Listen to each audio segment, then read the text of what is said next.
Welcome, everybody. My name is Mina Jane, and I'm the director of the Ashland Public Library. And I'm really happy to be here with Maya Rodale and Caroline Linden to talk about dangerous books for the dangerous book for girls. We are going to really dive into why, that's it, why romance is poo-pooed by so many people and what's that all about.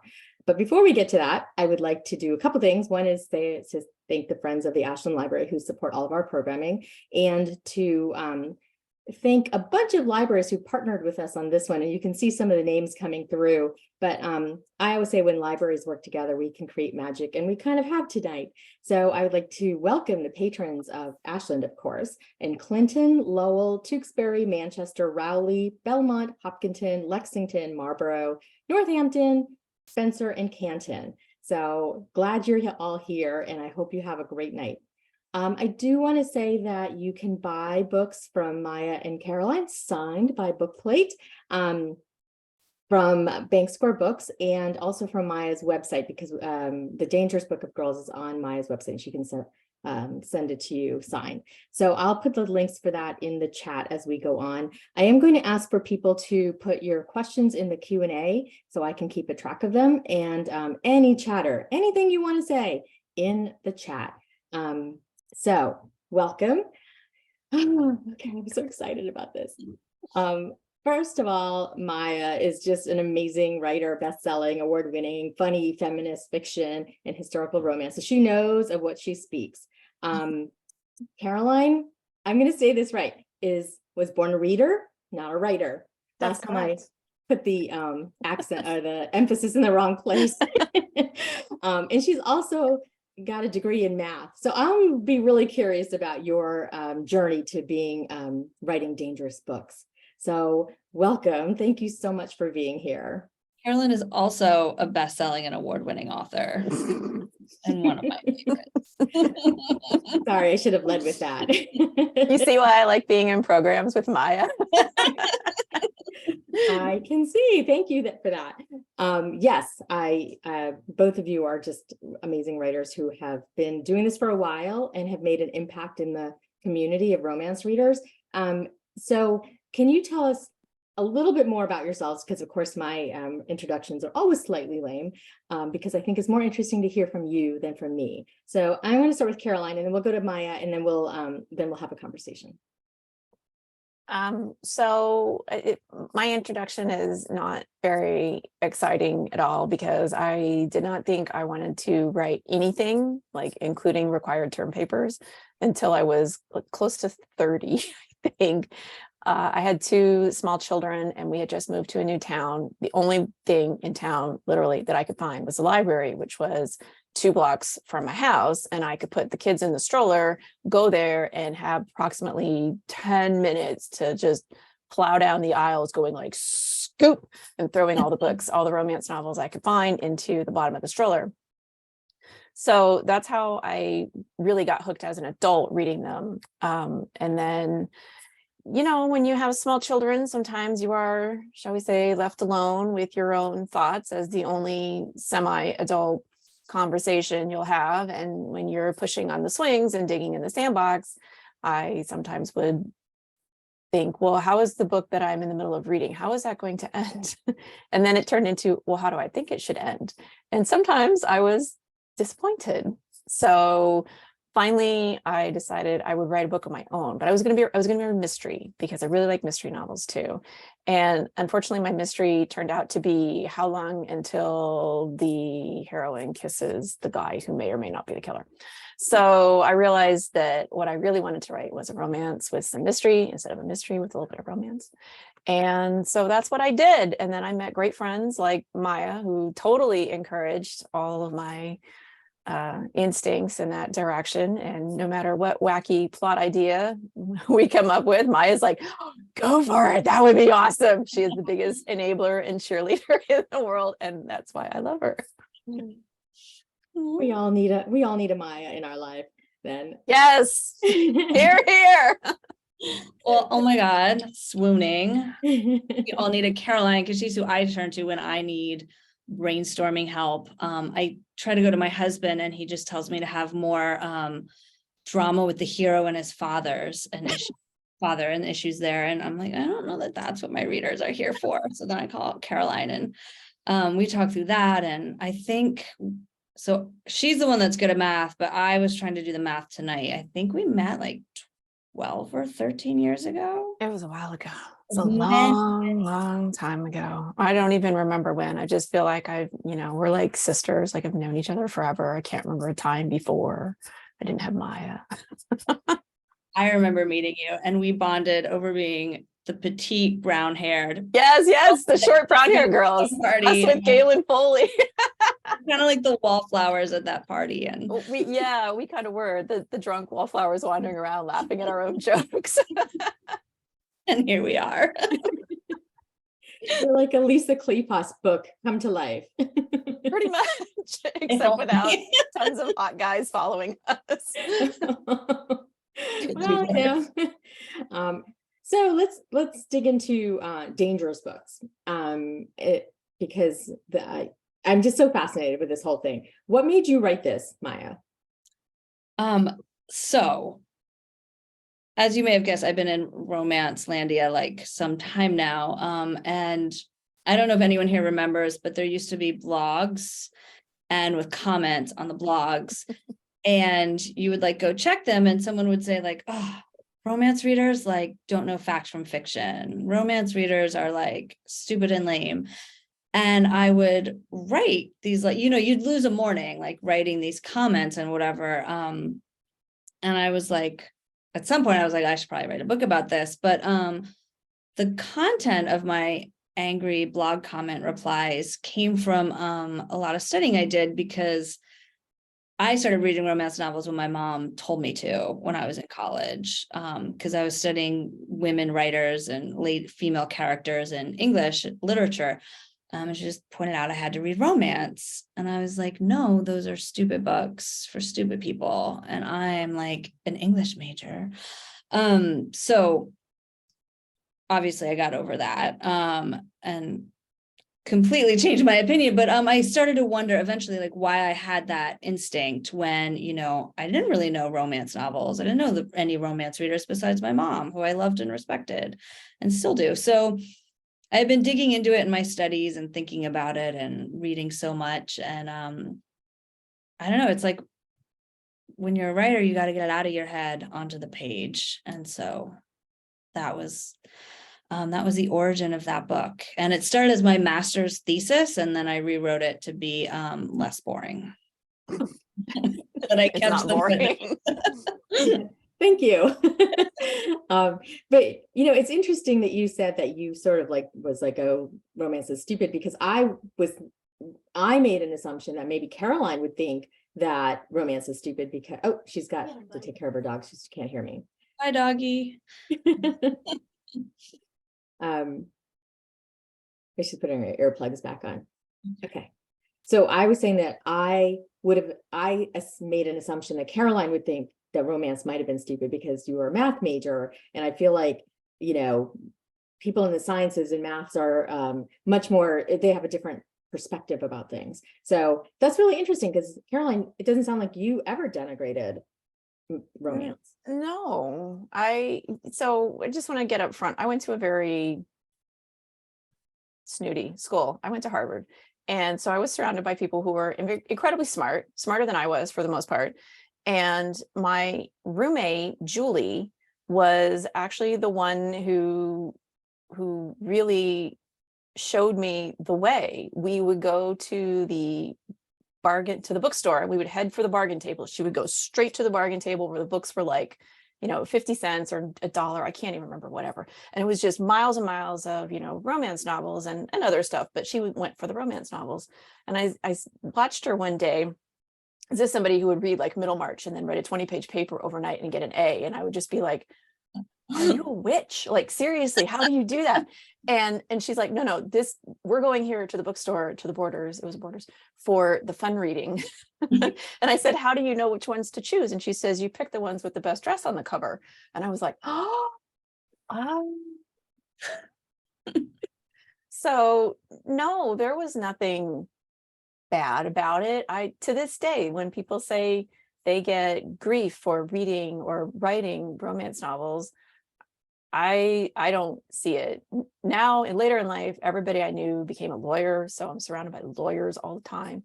And when we're at events or parties or just chatting with people and hanging out, people find out what I do. I say I write historical romance novels. They're like, oh man, I wish I could write a book. That's like my dream, to write a book. And I'm like, go for it. You know? Like, I don't see any of the, I really haven't gotten very much of the, oh, you write what? When are you going to write a real book? Like, no one's ever said that to me. So I know there is a definitely a piece of society that does, but I have been very fortunate in that they haven't had the guts to say it to my face. So I'm gonna ask the audience actually if they've had any experience of somebody saying, "Oh, I can't believe you read romance." I'm gonna raise my hand and say I've had lots of people say that to me. Really? So Maya, what was basically your maybe thesis about? Like what was no thesis conclusion? Well, so the interesting thing to me in studying like the origin of the novel, and this is going to answer your question, is that a lot of snark was just from the beginning directed at the novel as a format itself. And then women started doing it. And so it was wrapped up like it's a lot of the snark about romance is really a disdain about women, and then just cheap literature, mass literature. And I want to be clear, I don't think there's anything wrong with cheap. I think part of romance's superpower is its accessibility, and I love that about it. Because good books should be for everybody.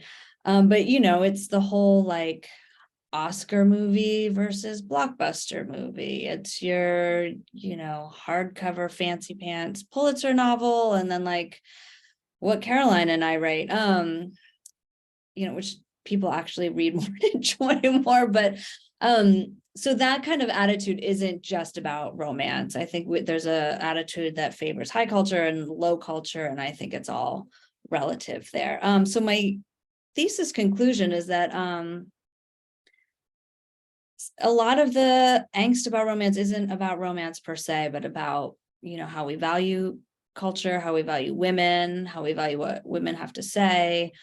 And I want to expand that now to say, it's not just women who read and write romance. And it's not just story, it's so much broader and more inclusive than that. And if it isn't, it should be. Mm-hmm. I think also some of the focus on the anti-romance crowd is that it's about feelings. It's about having a robust and healthy emotional life, about being able to make real connections with other people, opening yourself up and being vulnerable. And I think that gets mocked a fair amount in our society, especially with guys and, some section of women who are like, you have to be tough. And, I am an island and I am a rock.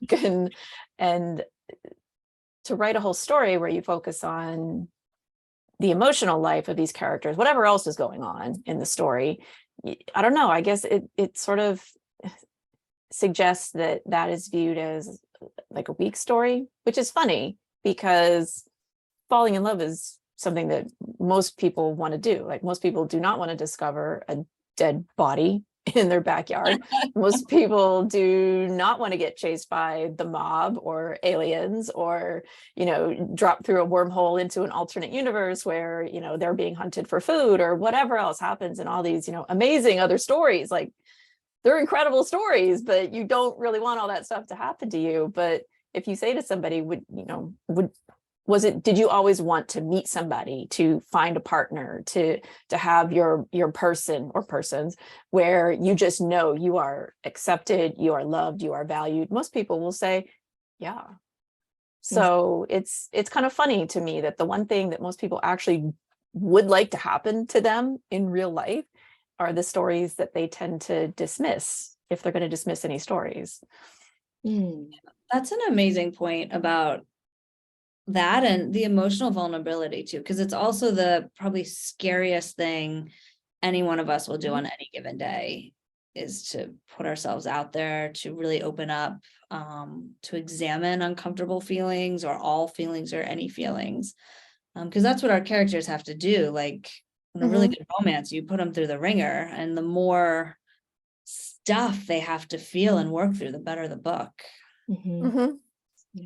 It's scary. But what about that word dangerous? Why is it considered dangerous? So I came up with this title on a whim, but it came from this idea early on in like the 19th century that novels were dangerous for women because they were so delicate and impressionable, and it would give them these like ideas about life. So it was thought that they were dangerous books for girls. But what I really think they are is like books that are dangerous to the status quo. We celebrate emotional vulnerability, connection, win-win, equality, love. All of these things can really be threatening to some people. I know there's, of course, I will never be able to find it now, but there's a cartoon from the 1800s where it's a young bride. She's just married and she's with her husband and she's begging him to buy her. I think it's Tom Jones, which was a very, very popular novel back then, full of adventure and wild stuff happening. And she's begging him. She's like, please, please, Mama said I couldn't read it until I got married. And now I'm married. Will you please buy it for me, honey? And so it does. Maya's exactly right. Novels were considered bad news. I'm not 100% sure why, but I think certainly for women, it's because when in that world where women did not have a lot of rights and were expected to fulfill a certain role, which was generally fairly subservient to the men in her family, whoever those men were, son, father, husband, the novels of like the Brontes, Jane Austen, like those presented a woman's life as something that that was hers, and that she had a right to find her own happiness as well. And it wasn't entirely about, you need to learn to be a good wife and a good mother, and that's what you're going to do for the end of your days, and your husband will be the one who goes out and has a great career and does diplomacy or business or invention or whatever. You're going to be at home taking care of all the babies. And then if you're fortunate, your children will grow up and your sons will become inventors and diplomats and ambassadors and stuff like that. And in a novel, it was more like, well, no. Elizabeth Bennet manages to marry a very, very eligible man, but it's not because he's eligible or because she's fulfilling her role. It's because she likes him. She falls in love with him, and she realizes that he's in love with her, and he's going to value her as an equal, as a fully fledged independent person of her own, with her own thoughts and feelings. And so I guess in a world where a lot of people had seriously vested interest in women fulfilling a very narrow, limited role, to give them any hint that there was more out there for them, and that there were some people who weren't just doing it themselves, but were essentially sending up, semaphore code. You can do it too. Hello, girl. I guess they probably did view that as like a shot across the bow of, the patriarchy and the, social order that benefited them. Exactly. And on top of all of that, like with a novel where a heroine is the focus, it says she's interesting and valuable for like hundreds of pages and worth money. And then women were often writing them from the beginning, and now they were getting an independent income. And so it really was a way like these cracks in the foundation of patriarchy, I think. Wow. So, and what about the, so there's this concept of, men don't want women to know the potential of happiness or sexual gratification or any of that stuff. But what about this concept of this is women writing for women, And so that there's like this whole sort of like denigrating of that, like, oh, it's just for women. Well, so not all men. No, of course not. But yeah, no, I mean, like, an interesting thing to me and a lot of my reading and studying is what few opportunities like women kind of had to get together and talk amongst themselves. They couldn't really talk in mixed company. You weren't invited to like a lot of the clubs until like the later 1800s and stuff, when women developed a club culture. But and you know, and before that, you were kind of constrained by like who was in physical distance with you a little bit, of who you could associate with. So I think with these books, you could write about your own female experience, and another woman somewhere far, far away could read about it. And now you're kind of in conversation with each other, or you could use that book to start a conversation with a friend you wouldn't maybe otherwise bring up. It prompts ideas. So I think the books worked like that as well. Mm-hmm. I think they still do. Look at how many of us read a romance novel and like the sex scenes, talk about how the characters treat each other. And then that lets us talk about values and what we like and don't like and things like that. Mm-hmm. On the idea of women writing for women, like, first of all, a lot of what I think women tend to write about and know best, certainly in centuries past, is their own experience as a woman. Very few women got to experience what it was like to be a man and have that level of freedom and independence, but they could write about being a woman, and there were still ways, obviously, to find happiness and joy in those roles. And so, you know, they were writing books about that.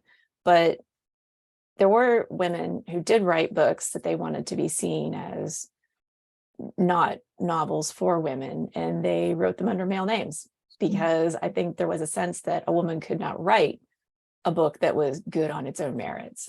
Like, Right. maybe she could write something that appealed to the ladies, and that was fine for, you know, the soft-minded ladies. But George Eliot was a woman. and I don't know about you, but I don't find that book to be full of soft, tender emotions and you know, people opening their hearts. You know, her books they're tough, but at the same time, to get that level of respectability, she took a male pen name, Mm-hmm. and a lot of women did that. So I know all the Bronte sisters did, which is weird because their books are very female centric, and they still went out and were like, oh, if I want to be taken seriously, I need people to think a man wrote this. Right. Wasn't Jane Austen published anonymously? Yeah, she was published By as a a lady? lady, so Okay. everybody knew it was a woman, but they didn't know who. So I'm going to move a little bit forward because you I know you write historical romances, right, maybe around Regency periods and things that I think are so fascinating. But in the 80s, 70s and 80s, of course, the books, now looking back at them, were like problematic. You know, we actually had a program, a virtual program, about bodice rippers and what was the appeal to them at that time. So going forward in time, do you think those books were dangerous for girls because they were kind of rapey, they were, you know, very alpha male, things like that? Totally. So I wasn't there at the time, but Sadly, I was. no. I mean, I've read them all since. You know, my understanding about it is that what was so revolutionary about those books is that it put sex on the page, and you had a heroine having sex and she didn't die. And if you look at most of literature, excluding romance, when a woman has sex on the page, she dies, or it does not go well. So these books, you know, problematic portrayals of sex for sure, but she got a happy ending after that. And Is that a pun? Is that supposed to be a pun? it's not. I know. I pause every time I say it. I'm like, oh, what did I it could be both. She gets both. And like when I talked about it with my mom, she's like, you weren't allowed to ask for sex in those times. You weren't allowed, there's still this idea that women didn't really want it. So you kind of had to have the hero force it to get there. We can discuss, I wouldn't write this or promote that now necessarily, but I think it's an important part of the romance evolution. And I think it really changed the game for women writers and our women's fiction. I think whatever romance is being written, even if it's about a historical or set in a historical time period, it tends to reflect the time period of the person writing it as well. And so things like women couldn't get their own credit cards separate of their husbands until 1974 or something insane like that. Like it was very difficult to break up a marriage. It was very difficult to live independently. It was difficult to get good jobs. I mean, how many women trailblazers like Ruth Bader Ginsburg told stories of essentially being they would be fully qualified lawyers and people would still ask them to go get the coffee and stuff like that as if they were a secretary. It wasn't easy. So I think some of the helplessness and the indignities visited upon the historical romance heroines of books written in the 70s and early 80s reflects that even women in the 1970s and 1980s weren't completely free and independent to do as they wished. And so I don't know, I was there for some of that part, but I couldn't read during it. And so I read them all years later. And I just remember thinking wow, this story is just so incredibly over the top. Like, it's not like one wild thing that happens to these people. It's like 15 in a row. And then they get on a ship and they go to a new continent and 15 more wild things happen to them. It was just like women's imaginations had just been simmering and finally the top blew off and every wild, amazing adventure that anybody could have. They're like, well, I'm going to write about this somehow. So, they're definitely interesting. If you read romances that were written in the 40s and 50s, you also get a very different feel about those books, because I just think people, as hard as you might try to immerse yourself in a historical world and say, I'm going to make this book really historically accurate and appropriate, you live in this world. And there are a lot of things about this world that we have internalized that make it into our stories. Mm-hmm. Nancy has a good question about, do you see a distinction between writing for younger women versus older women, which was a question that I had too, in terms of where we've come in time with the Me Too movement and changes in that in perspective. So is there a difference? Do you mean writing YA versus? No, well, writing for younger women in their 20s and 30s, romance. Yeah. Well, there's new adult romance, which is aimed at that crowd. And it is a little different, I think, than I feel like there's just different expectations, I guess. What do you think, Maya? I mean, young adult and new adult aside, Mm-hmm. I think, the 25 to 85 thing kind of holds. Mm-hmm. I remember my grandmother was reading one of my first book, and I was like, I'll give you a copy where I pull out all the sex scenes, and she was like, don't you dare. And I was like, Grandma. So I don't think there's a huge difference. And I notice as I've grown up in romance, it still all works. The stories still work, the beats, Mm-hmm. the pleasure I get from it, the escape, the things I want from it, it's all good. I will say that I am finding it interesting how hard it is to change the age of heroines. When I was 36, I went to my editor and I said, I want to write a 36-year-old heroine. And she said, that's too old. My editor was also 36 at the time. She's like, you can't do it. It'll be a disaster. But I did it and it was totally fine, and one of my favorite books and best books. But Name it. it's An Heiress to Remember. She's There a you go. Day. It's a That's a second great book. chance at love. And I'm seeing a trend now of like stories with older heroines, and I love how it changes the game, because it's like you're not trying to have an heir anymore. You're not trying to have kids in a family. Like it just changes things a little bit, the priorities, and the liberties. Mhm.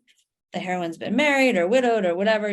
It's just, she can have a lot more fun. Mhm. She has no F's left to give. She's like, done with all that. Done with it. Alex 36. asked- 36. My first book I wrote, the heroine was 30, and a number of editors did pass on it. We're kind of like, well, we're not sure about this. I was like, 30. And that wasn't that long ago, right? I mean, your No. first, yeah, because like, I mean, it's past those 80s, 90s, 70s, 80s where you have to be a 21 and a virgin, right? I mean, I hope so. I read a romance the other day where the heroine was 20, and I did enjoy it, but there were times when I was just shaking my head like, oh, you poor child. You are going to look back on this and just wonder to yourself, like, what was I thinking? Why did I do these crazy things? The author or the character? The character. No, the author's lovely. I really liked the author's books. It was a great book. I enjoyed it very much, but yeah, there were some things where I was like, oh, I'm too old to be reading a book like that. Oh my gosh, that's funny.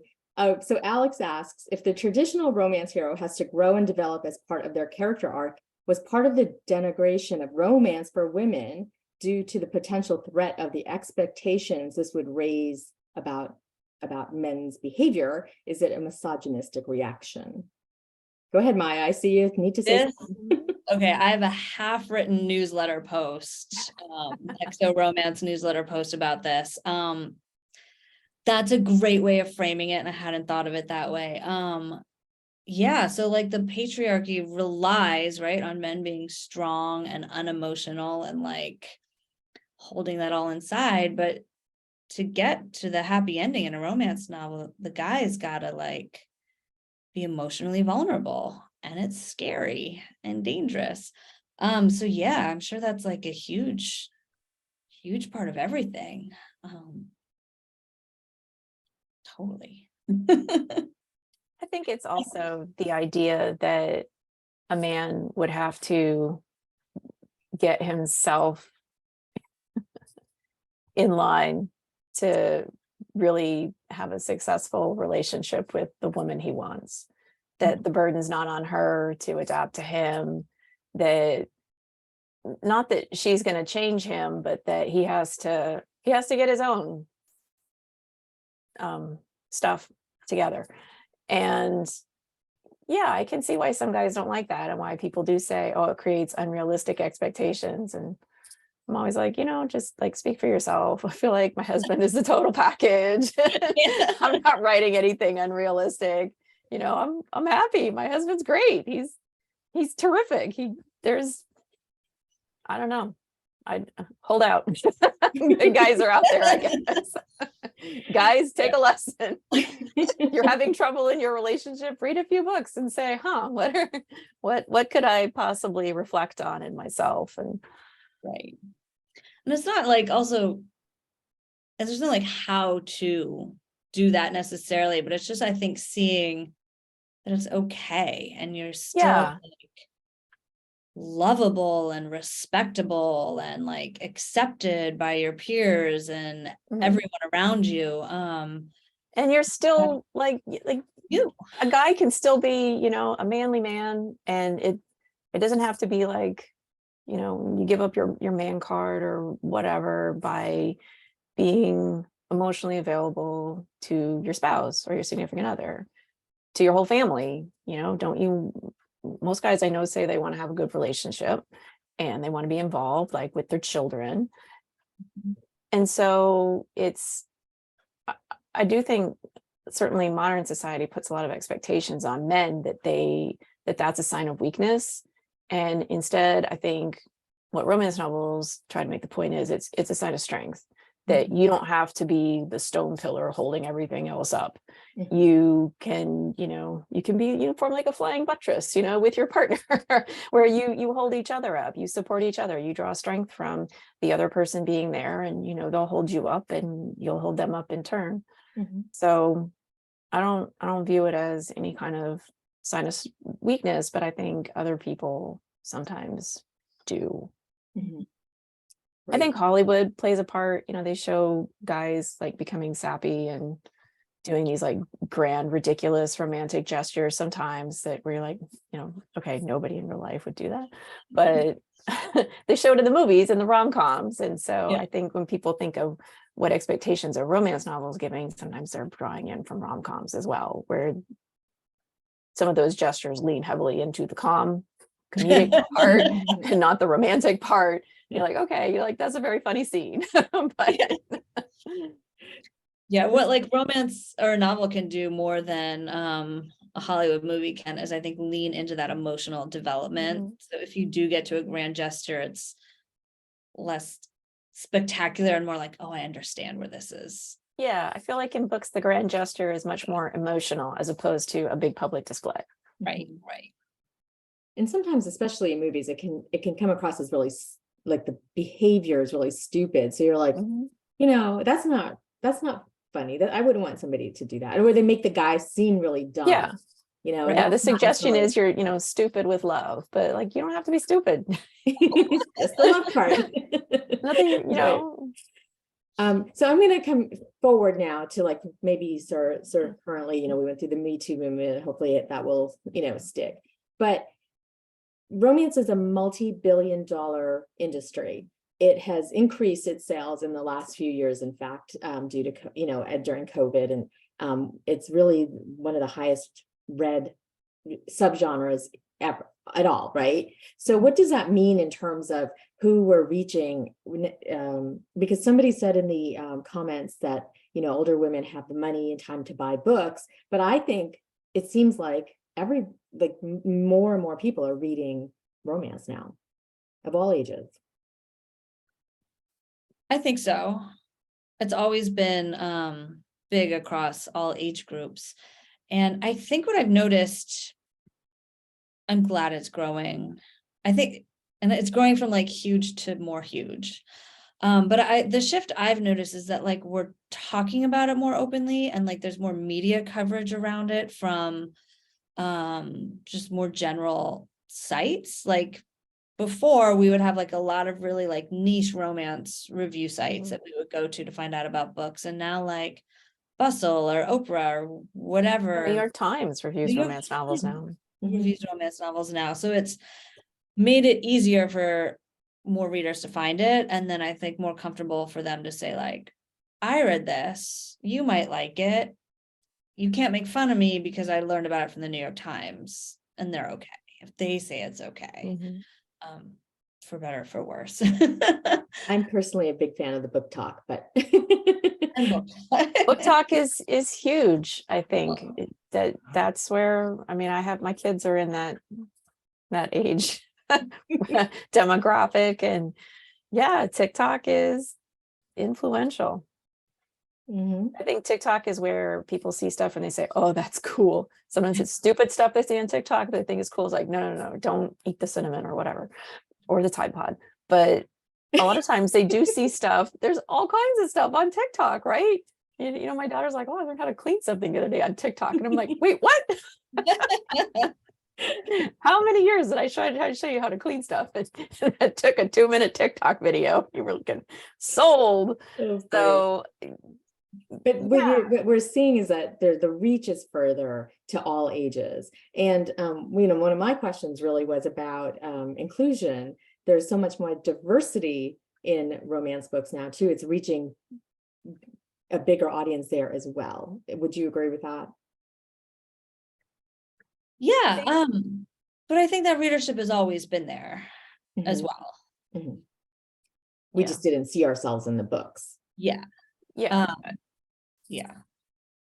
I think it's gotten better. But an author of color of mine recently said it's gotten like, 2 steps forward, 2 steps back kind of thing. So I don't think we can congratulate ourselves that like we've solved equal representation in romance yet, because we haven't. But I think we also have like the way romance novels empower women, have historically empowered women. I think it empowers,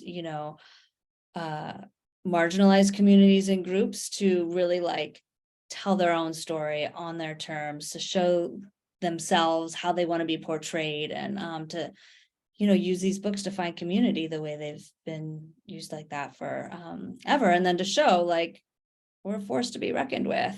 So I support all of it. And we deserve love too. Yes. Yeah, everyone. Enjoy. So, which brings me back to the dangerous part. Now that it feels like romance has sort of opened up so much, and more people are reading it, more diverse people are reading it, with their own stories and all of that. Is there still that sense of these are dangerous books for girls? And I know you have girls in your title, but I'm also thinking like the entire spectrum of sexuality. Are these books dangerous for people along that spectrum? Of sexuality? I mean, I think, what romance does is it says people are equal and deserve love and joy. And the more stories about more kinds of people that we can tell, we can show that, the better.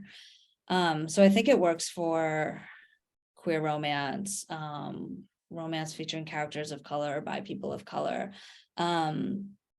The framework works for any group. It's all about showing the equality between two people or more. Like, I'm not going to limit it to a couple. And it shows that everyone deserves love and a happy ever after. Right. But do you think that in some, just like before, like, people were intimidated by that, or they poo-pooed it because they wanted people to feel that and not read them? Do you think it's dangerous for there's some people that think it's still now it's dangerous for a larger audience? Yeah, I think it's giving us ideas. Yeah, I think the idea that romance gives is that you are unique and special and valuable, and you deserve love and acceptance. And I don't want to go too far down the road, but there are some people in this country who are trying to tell an entire population of people that basically they shouldn't even exist, let alone find happiness and acceptance. So I do think that a lot of the romance is still dangerous to the status quo.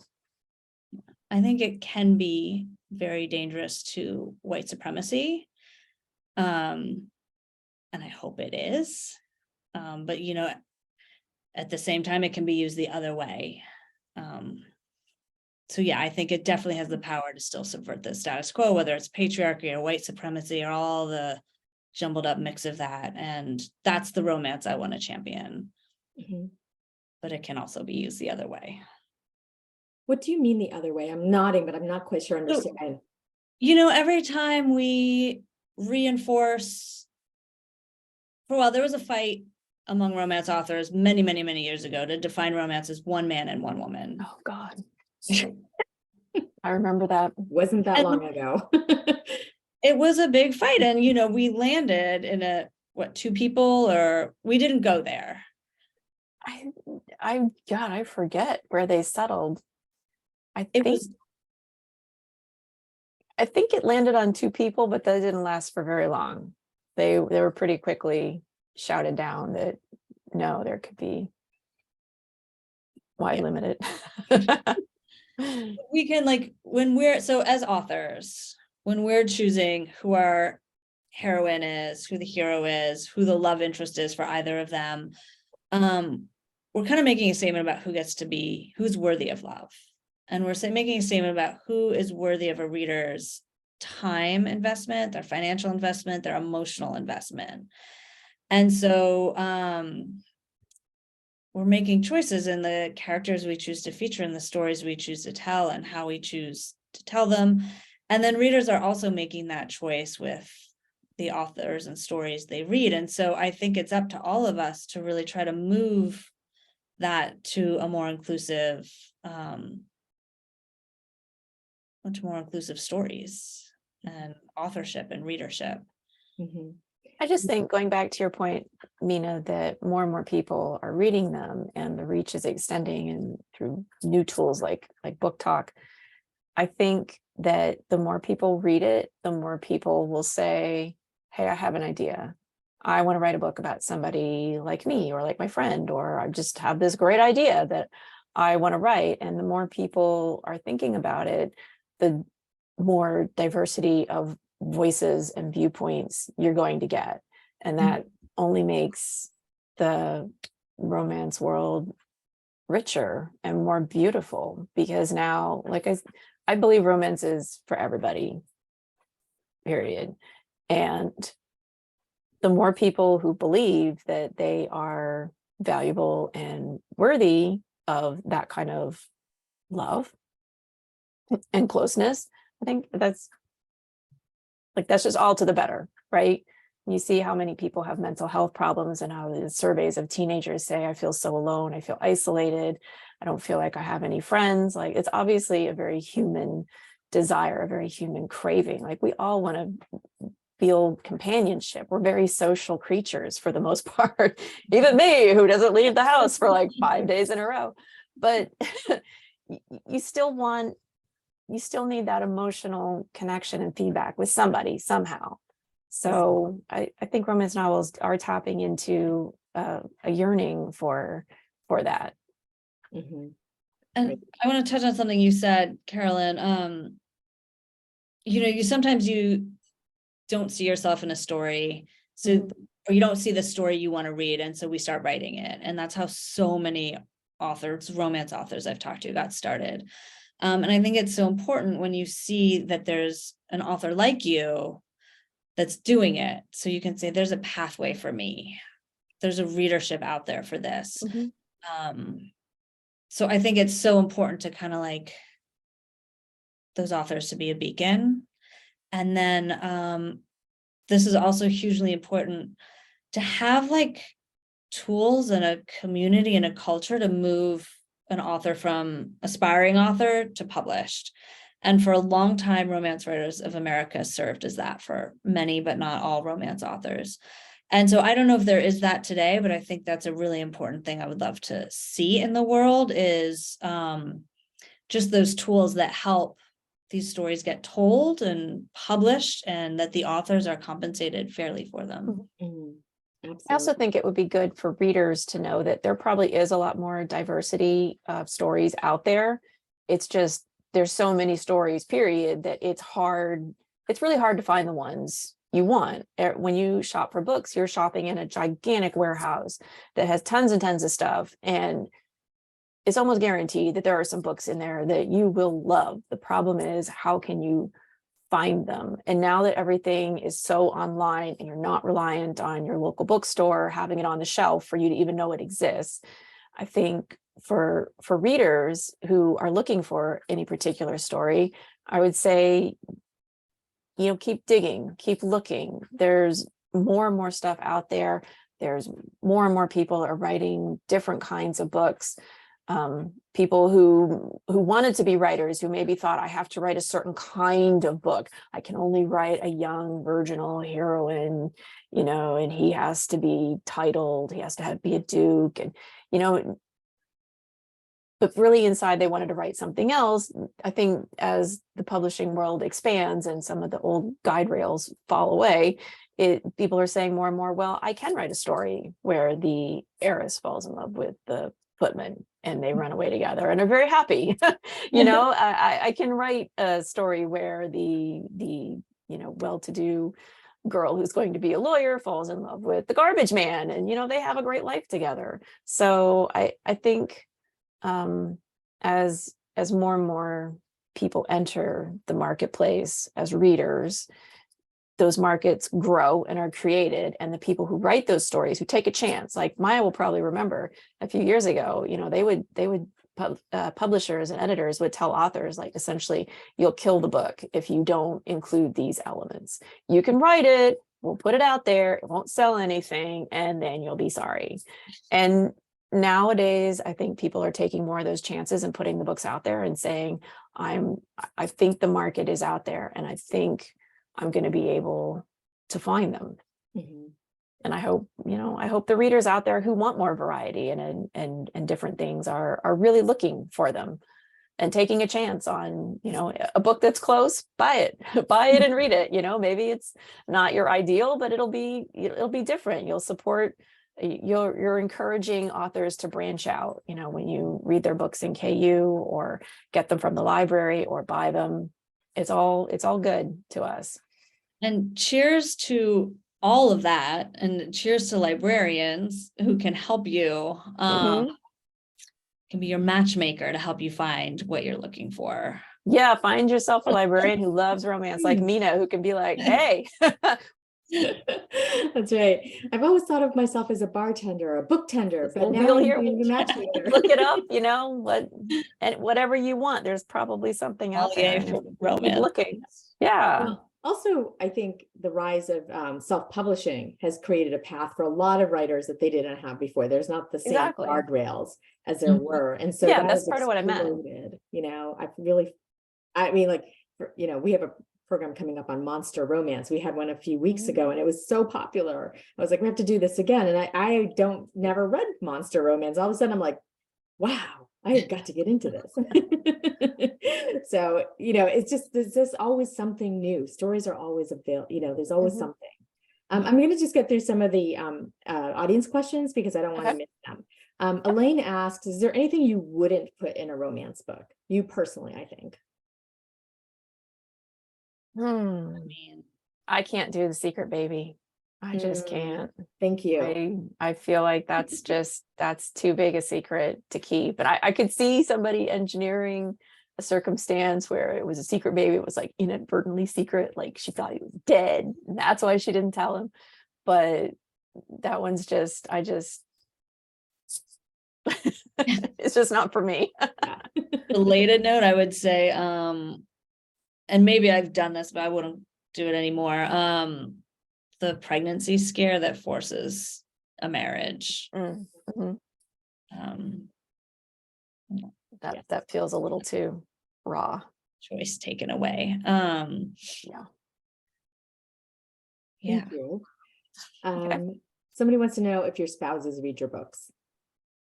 Yes. Yes. Go ahead. Go ahead. Make us all jealous. Tell us how he reads your books. With an English accent. My husband is an actual like British male, and with the whole remote, reserved, inaccessible emotions things, we joke, he's like, I have feelings like thirst, hunger, like tired. So I think it's really funny that, so many women romanticize that. But it's getting them to break it down, and he's good. It's all good. But he'll read first drafts and is a brutal editor, but really helpful. How about you, Caroline? He has read some of my books, but he reads all day. He reads nasty contracts, big long things. So I don't know how many he's read. Then, but I don't know.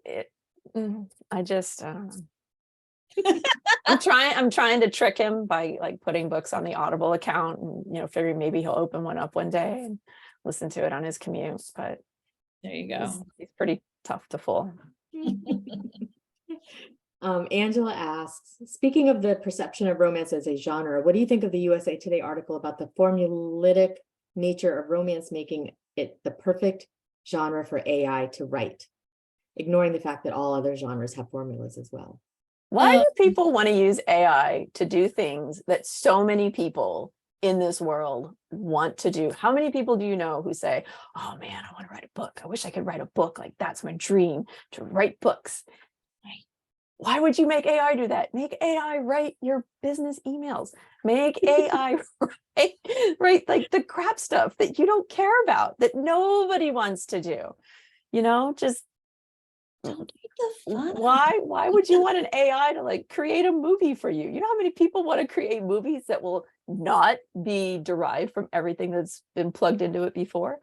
Like leave that creative stuff to the humans. I don't think that romance is any more formulaic than mystery novels, which I've already gone on record as saying is my favorite genre to read for the along with romance.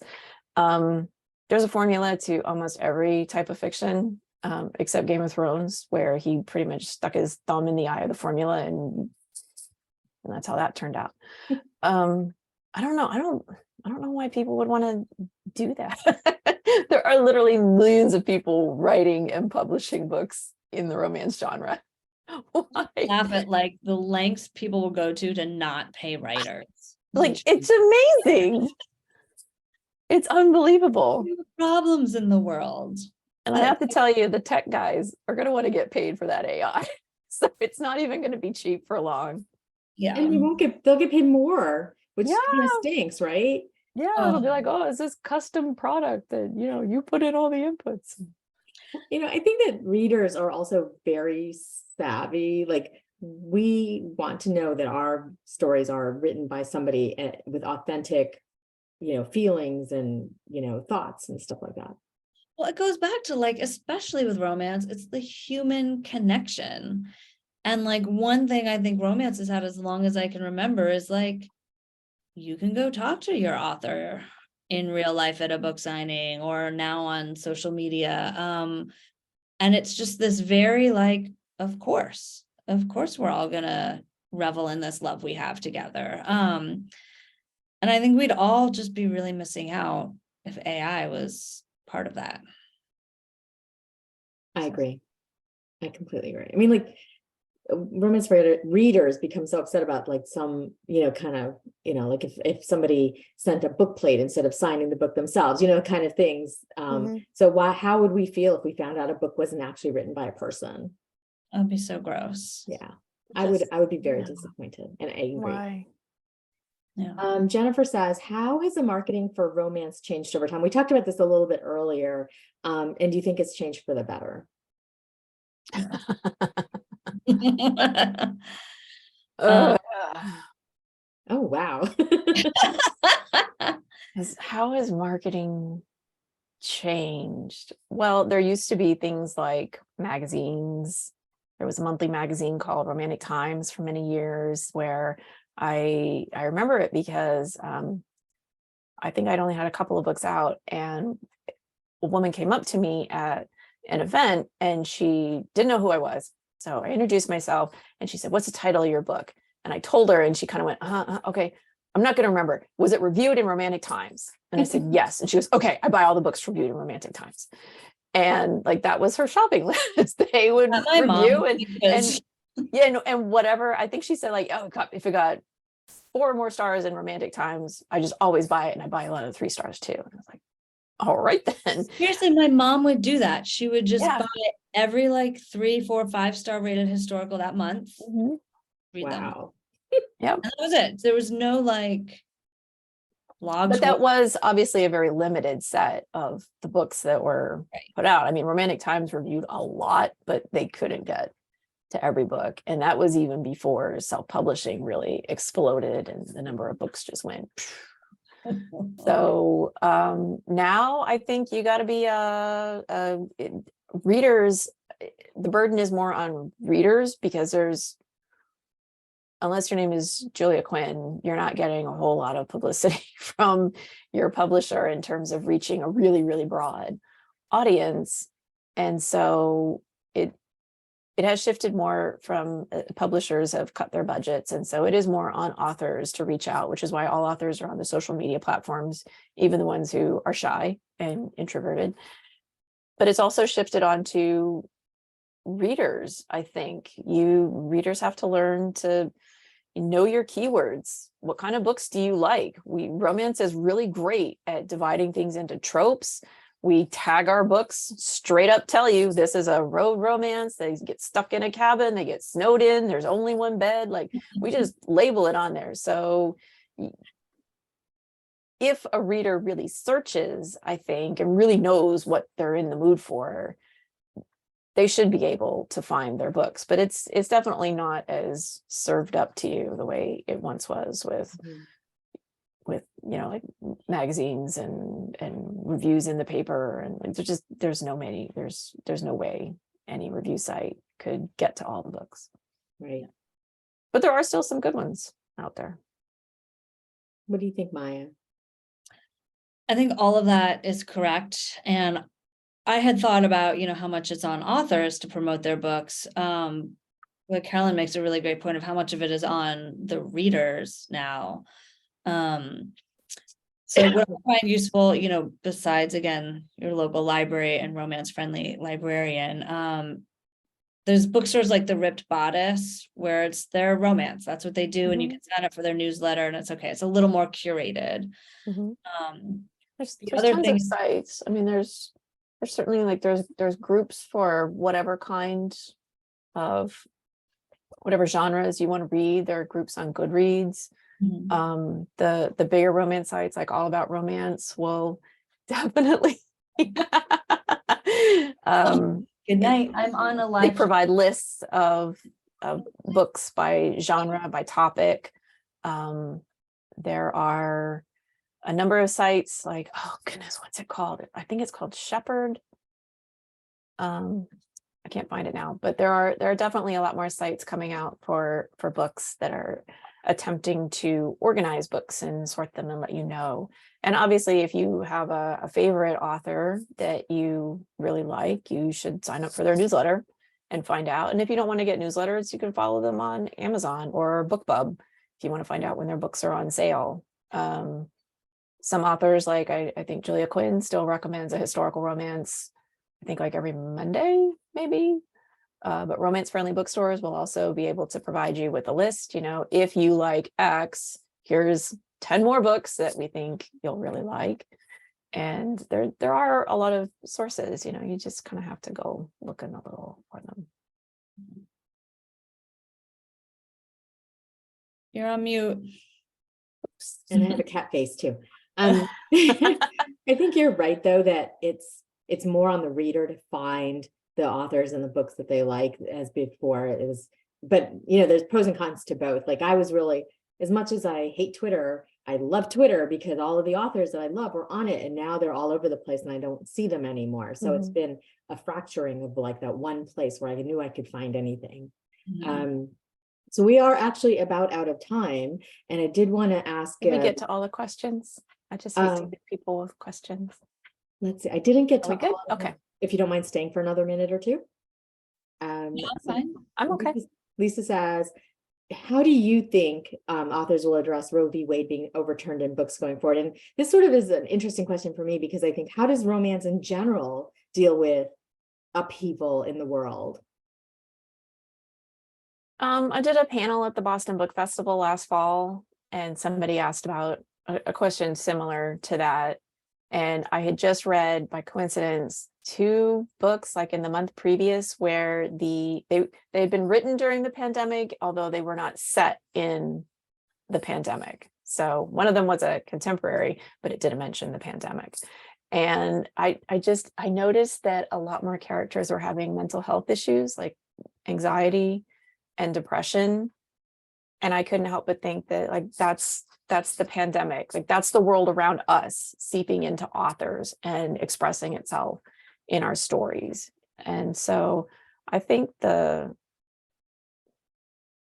question of Roe v. Wade and the removal of something that saves women's lives. I mean, I've had friends who had, ectopic pregnancies and stuff, and they would have died without abortion care. There's no question. So to see going back to the era where like my books and Maya's books are set, where an ectopic pregnancy meant you were dead. That was just, there was no help for it. You were dead. And that's why so many, that's why you have so many widows and widowers. People died. And I find it amazing that our country is saying we want to go back to that, like bring back the good old days of maternal mortality rates through the roof. So I'm sure it will show up. I'm sure it will show up a lot more in contemporaries, but I know a lot of historical authors who are like, I I think Grace Burroughs once talked about, if I don't want to write about abortion in my stories, but if, I can come up with a good story that brings the issue up and shows people both sides of it and how crucial that this was and that it is in the modern world, she's like, I'm going to do it because those are stories I want to write. Mhm. Yeah, it's the fine line we walk is we write stories that people want to escape from, or sorry, escape to. You want to escape from the world that just told you your life didn't really matter and your personal autonomy was irrelevant. So we don't want to like think about that. We turn to a romance novel to get off Twitter and the news. But at the same time, you want in those stories, in that escape, you want to feel seen and to feel like your characters are fully developed and they connect and there's an emotional connection and they're valid and that they get to have, agency and choice and like, as Carolyn said earlier, we are writing about today with today's point of view. It's going to show up, whether we're writing historical or we're writing contemporaries, and whether it's obviously upset about Roe v. Wade decision or it sneaks in other ways, it's going to come up. Mhm. And I think as a reader, it will help process feelings about it, understand feelings about it, and inspire us to go forward Mhm. and do We're also we're writing stories where people are accepted and valued and really come to say, I am the hero of my own story. I am in charge of my life. I will shove aside my nasty, terrible family or shake off, these friends or, whatever bad situation I'm in. I can rise above it and find something that will make me happy. And if you can't control what's going on with your own body, how can you control the rest of your life?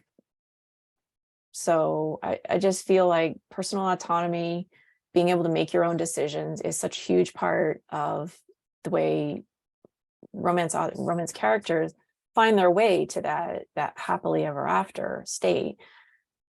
Yes, it's an escape, but people also want to relate to our characters. I mean, if you write somebody who is unbearably perfect, like they never make mistakes, yeah, I mean, people say that all the time. Like, I could not finish this book. This heroine was too stupid to live. This heroine was, a Mary Sue. The hero was a jerk. The hero was, she should run from him as fast as she could. Like, we definitely want to see admirable things in the characters that we identify with and say, yes, I feel you. I mean, how many women in this country around the world now have, miscarriages? And so I've definitely seen more books with characters dealing with pregnancy loss, dealing with infertility, dealing with deciding, they don't want to have children at all for, whatever reason. And that's, good for them. So, yeah, I think that the element of autonomy and choice is woven pretty hard into pretty much every romance novel these days. So I'm going to sort of end with where we started from about dangerous books, and the thing that I'm hearing that people that think it's dangerous for anybody is that they don't understand why we read them. Is we're looking for that, everybody deserves love, but also that it's a filter for us to like deal with very difficult things in a very accessible way. Mm-hmm. Some of the best books I've read are very hard to read, but they left me like feeling like so good. I was like, yes, they can handle anything together, right? So Yeah, I mean, there's like a whole school of scientific study about how fiction works in our brain and the job it does. And my daughter, who you met earlier, she's in the first grade and she's learning about fiction and nonfiction books. And to her, nonfiction books are and they teach them this in school, and it makes me want to scream, learning about the world books. And fiction somehow isn't. And I want to scream because fiction is how we learn about the world. It's how we internalize things. It is every novel we read is like a trial run for what would I feel like? What would I do? What would this experience be like? So we learn so much from them. And the beautiful thing about it is that they can be so fun at the same time. Mhm. Yes, it doesn't have to be all tragedy and tears. It can have the happily ever after, right? Hopefully. Maybe the one thing that every romance book has to have is the happily ever after, whatever the journey is to get there. Yes. So I think that is the rule. Oh. However many participants you have, you hit a state where you're like, we are happy together, and world, watch out. That's right. There's none of that like happy for now kind of thing. Happy for now can be a decent ending for a romance novel, as long as you feel like they're on a course, they have a chance, like, I don't know. I don't even want to like say it has to be, everything has to be happily ever after forever and ever and ever, because, sometimes, we write a lot of divorce characters, right? There's a lot of people love the second chance romance. If we were lovers and then we split up and now we're back together. And so I don't know. I just think I think romance tries to reflect as much of the scope of real human life as authors can put into their books. So yep. And for some people that is dangerous. Exactly. Is interesting. We can beat them up a little bit. Well, thank you so much for this amazing conversation. I feel like I've learned so much, and I have a lot to think about now about why I read romance and love it so much, and want to beat up the patriarchy around it. So thank you for all of your insightful thoughts, and for sharing it with us and your time. I know you're busy writing books. Thank you so much for having us. yes, this was very, very fun. Thank you, Nina. You're welcome. And Caroline, I will see you on May 20th at RomCon in Ashland. Yes. With yes. 11 other romance writers. Coming to Ashland. That's right. Oh, field trip. Oh, we tore up Concord last year. Now we're coming to Ashland. That's right. I imagine all your librarian friends are like, ooh, how can we get one of those at our library? They are. I'm the envy of the town. So if any of you are local, come to Ashland on May 20th and meet Caroline in person. Yep. And maybe we can entice Maya to come up for a little visit as well. Totally. Yeah. All right. Have a good night, everybody. Good night. Good night, everyone. Thank you. Bye.